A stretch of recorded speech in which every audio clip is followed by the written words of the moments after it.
কেনা জানি আমরা বাংলাদেশ যদি একটা আনস্টেবল সিচুয়েশনে যায়, ভারতের জন্য সবচেয়ে পছন্দসই জিনিস যেটা, প্রধান উপদেষ্টা রাইটলি এটা আইডেন্টিফাই করতে পেরেছেন যে এই নির্বাচন যদি এই সময়ের মধ্যে না হয় তাহলে আমরা আসলে খুবই আনস্টেবল একটা অবস্থার মধ্যে পৌঁছে যাব। খেয়াল করুন, আমাদের নিজেদের মধ্যে কিন্তু সংঘাত, হানাহানি, মানে আমাদের মধ্যেকার দ্বিমত এখন হানাহানির পর্যায়ে চলে যাচ্ছে, শত্রুতার পর্যায়ে চলে যাচ্ছে।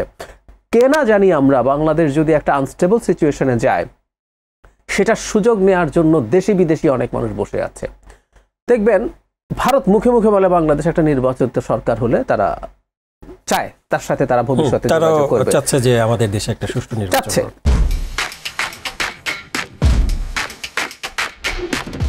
এটা ডক্টর ইউনূসের চাইতে নির্বাচিত সরকার হয়তো তারা প্রেফার করছে, কিন্তু তাদের জন্য সবচেয়ে ভালো অপশন কি? বাংলাদেশে আমরা হানাহানি করি বসে, বাংলাদেশে নির্বাচন ভণ্ডুল হয়ে গেল, আমরা পরস্পরের বিরুদ্ধে লেগে গেলাম, গৃহযুদ্ধ বাংলাদেশে কেউ কেউ বলেন হবে, আমি মনে করি না সেটা সম্ভব, কিন্তু একটা গৃহযুদ্ধের মতো পরিস্থিতি তৈরি হলো, একটা নৈরাজ্য তৈরি হলো। ভারতের জন্য সবচেয়ে পছন্দসই জিনিস সেটা আওয়ামী লীগের জন্য সবচেয়ে পছন্দসই জিনিস। সুতরাং যখনই এই ঘটনা ঘটবে তারা মাঠে নেমে পড়ার চেষ্টা করবে। গতকাল নানান দিকে নানান কেওস হচ্ছে, মাঝে মাঝে ঝটিকা মিছিল আওয়ামী লীগ করতো, গতকাল ধানমন্ডিতে করেছে এবং ককটেল পাঠিয়েছে, প্রকাশ্যে এবং ককটেল পাঠিয়েছে, একটা ধাপ তারা এগিয়েছে।